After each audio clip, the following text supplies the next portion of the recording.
take a look at this. These are some of the most advanced ride systems being built right now. They deliver massive immersion with completely different approaches to storytelling and motion.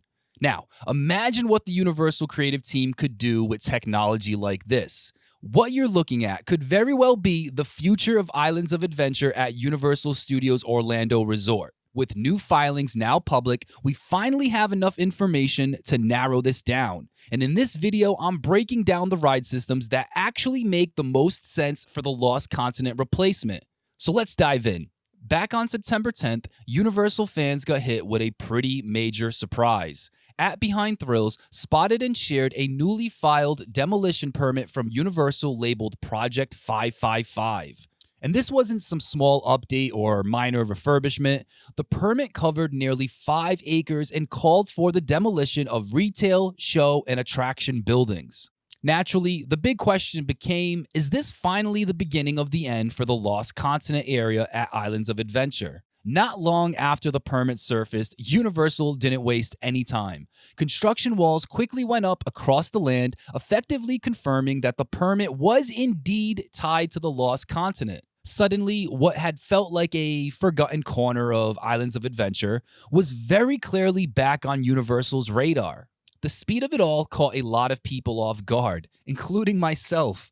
At the time, Universal Orlando Resort already had a lot on its plate. They just spent years building an entirely new world-class theme park with Epic Universe. They're actively building a brand new coaster at the front of Universal Studios Florida, and looming in the near future is the eventual expiration of the Simpsons license, which will most likely force a full retheme of Springfield down the line. So even though most of us knew the Lost Continent was overdue for some serious TLC, I don't think many people, even longtime Universal fans, expected a full land-scale redevelopment to start moving this soon. Demolition filings confirm that the former Sinbad Theater and the Poseidon's Fury show buildings are set to come down. That said, the future of the Mythos restaurant is still up in the air. It looks safe for now, but that could change, and even if it stays, a retheme is very likely. And that brings us to the present day and another major development. Universal has recently filed new construction paperwork with Orange County, confirming that a major new attraction is officially planned for what will become a brand new area replacing the Lost Continent. The filings don't pin the attraction to one exact spot. It could replace Poseidon's Fury, the former Sinbad Theater,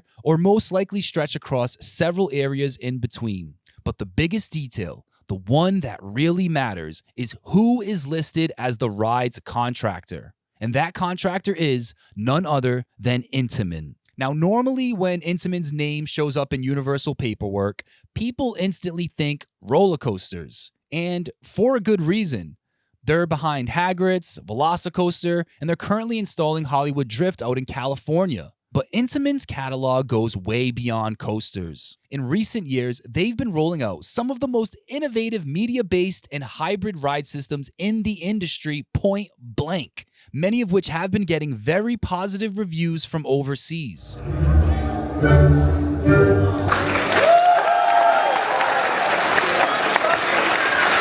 Okay, now it's time to start really digging in. Let's look at which Intamin ride systems actually make sense as a real on-the-ground possibility here.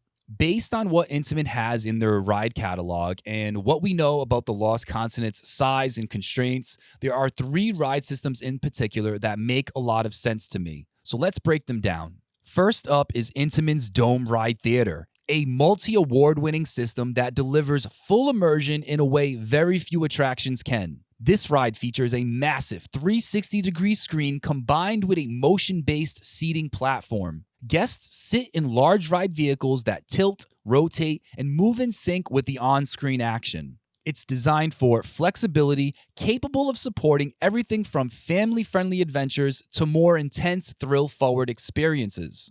It also layers in 4D effects like wind, vibration, and interactive elements to really enhance the illusion. And despite how massive it feels, it's actually built to deliver big spectacle in a relatively compact footprint. You can see this system in action right now at SeaWorld Abu Dhabi, where it debuted to very strong reviews. Riders consistently praise how sharp and clear the visuals are.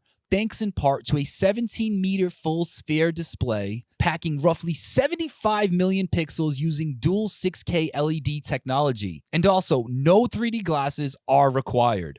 That alone makes this system far more appealing than older simulator-style type attractions, and writers report that it avoids the motion sickness issues that plague traditional screen-based rides. The Dome Ride Theater comes in 40 and 80 passenger systems, and for a park like Universal, the most realistic approach would most likely involve multiple theaters under one roof to keep capacity high. For Islands of Adventure specifically, this feels like an extremely natural fit. Now, even though the Dome Ride Theater feels like a likely option, Intamin has also been pushing boundaries with newer systems that take a very different approach. And that brings us to the system that's been getting a lot of attention over the last year, the Dynamic Motion Stage. It's currently earning praise at Efteling theme park in the Netherlands under the name Dance Macabre. It combines unlimited stage and cabin rotation with controlled vertical movement and drops, layered with a wide range of dynamic motion. Built-in 4D effects deepen immersion, seating configurations are flexible, and capacity could reach up to 108 riders at once. This system feels like an evolution for dark rides. It keeps the storytelling and practical sets you'd expect, but introduces a different style of movement that gives the experience its own unique rhythm and feel, all within a relatively small footprint. Everything blends together in a very seamless way. And when you watch ride footage from Dance Macabre, you can really see how unique this system is. It's actually kind of remarkable how impressive and fun this ride looks from just standard footage alone. From a space standpoint, this system fits really well within the Lost Continent redevelopment area. The compact size makes it ideal for an enclosed show building, opening the door to something really interesting: multiple ride systems under one roof, shared pre-shows, or mirrored platforms running different story profiles. That kind of setup would let Universal boost capacity, refresh the experience, and maximize the value of that precious land. Now, while the Dynamic Motion Stage leaves heavily into storytelling and large-scale movement, there's another Intamin system that approaches things from a more modular, thrill-forward angle. It's called Motion Tower, and it was introduced in 2022. The Motion Tower blends theater seating with powerful vertical movement. Instead of simply simulating motion, the entire seating structure can pitch, roll, and even drop, syncing physical movement with seamless wraparound visuals. Every seat has a clear, unobstructed view and built-in 4D effects, including wind, scent, vibration, and onboard audio. The tower tops out at around 90 feet tall, with the ride vehicle moving roughly 60 feet vertically during the experience. It only needs about 1,700 square feet. That's just the ride system, not the show building or the queue around it. But it does mean that Universal could realistically house multiple towers inside one structure, dramatically increasing throughput without the attraction taking up a massive amount of space. Now that we've looked at Intamin's most likely ride systems, let's talk about the other half of the equation: IP. Ever since the initial demolition permit surfaced, speculation has been running wild, but one idea has consistently floated to the top: The Legend of Zelda. With the Nintendo partnership expanding, a Zelda land feels like it's only a matter of time. And spreading Nintendo IP across the resort the same way Universal did with the Wizarding World makes a lot of sense. But here's the catch. Zelda has been heavily rumored for Epic Universe, and more specifically, for the first major expansion of Super Nintendo World. If that ends up being true, then Lost Continent suddenly becomes wide open. And that's where another Nintendo property enters the conversation: Pokemon.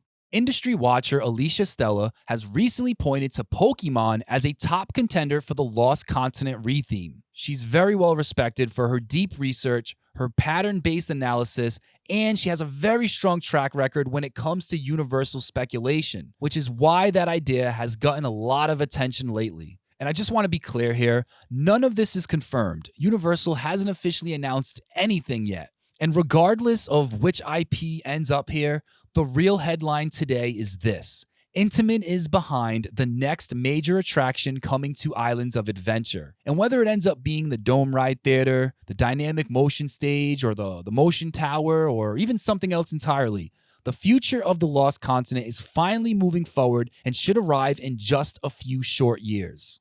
Now, I know a lot of you guys are probably wondering, Frank, why didn't you mention Intamin's brand new trackless dark ride system that they introduced just over a month ago? The reason I didn't bring that up for today's video is because I don't think it's likely to be coming to this lost continent area. For one, it's going to take a lot more space to build something like that. And while there might be enough room to get something done in that area, if you were to do that, I think that would really limit the rest of the space for that area. And I don't think Universal wants to fill up that entire land with just one attraction. As cool as that trackless system looks, I don't think that this would be the place for it. I think Universal wants to have more land in this new area. That way they could fill it up with shops, restaurants, maybe even a second ride, you know what I'm saying? So I don't think it's going to be that trackless system, but I could be wrong about that. And I will be doing more research and diving deeper into this topic. And maybe it is possible. I don't know. I got to do more research on that before I commit to saying it's a top contender. But I want to know what you guys think. So please drop a comment below and let me know your thoughts. I would love to go through the comments and see what you guys think. I want to thank you guys for sticking with me until the very end. If you could hit that like button, it would go a long way to help this channel grow. According to my stats on YouTube, most of my viewers watch my videos on TVs. So that means I need you guys to pick up your remote right now and hit that like button for me. Also, don't forget to hit subscribe so you never miss any of my other videos. And I'll catch you guys next time. Take care and peace out.